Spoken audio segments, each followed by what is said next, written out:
علی school سے گھر آتے ہی اپنے کمرے میں چلا گیا۔ وہ بہت اداس نظر آ رہا تھا۔ جب علی کی امی اسے دوپہر کے کھانے کے لیے بلانے آئیں تو وہ سو چکا تھا۔ بات دراصل یہ تھی کہ آج علی کا رزلٹ آؤٹ ہوا تھا اور علی فیل ہو گیا تھا۔ وہ 6ٹھی جماعت کا طالب علم تھا۔ شام کو جب علی کے ابو آفس سے آئے تو انہوں نے علی سے اس کے رزلٹ کے بارے میں پوچھا تو علی نے بامشکل اپنی رپورٹ کارڈ ابو کو دکھایا۔ ابو کو یہ دیکھ کر بہت مایوسی ہوئی کہ علی فیل ہو گیا تھا۔ وہ جانتے تھے کہ وہ ایک لائق طالب علم ہے، لیکن رزلٹ اس کے برعکس نکلا۔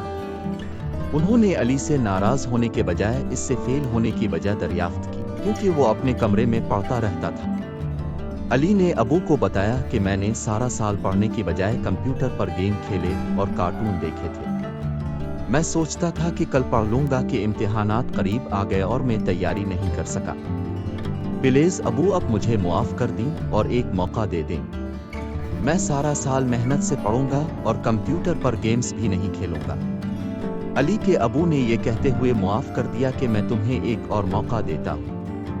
اب علی نے شروع سال سے ہی سخت محنت شروع کر دی اور کمپیوٹر گیمز وغیرہ وقت ضائع کرنے کے بجائے زیادہ سے زیادہ وقت پڑھائی کو دے رہا تھا اور دن رات پڑھائی کر رہا تھا۔ جب امتحانات ہوئے تو اس کے تمام پیپرز بہت ہی اچھے ہوئے تھے۔